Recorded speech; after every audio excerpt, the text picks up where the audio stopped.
Hi guys, today we will talk about how to fix or how to solve the problem of Olymp trade. You will click on settings. Here in this page you will click on apps, default apps, app settings.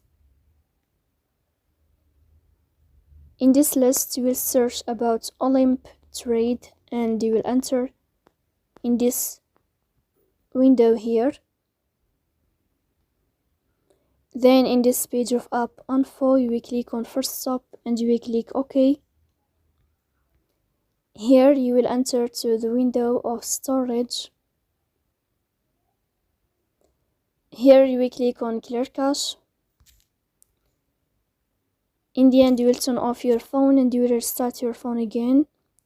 So please don't forget to support us by like and subscribe.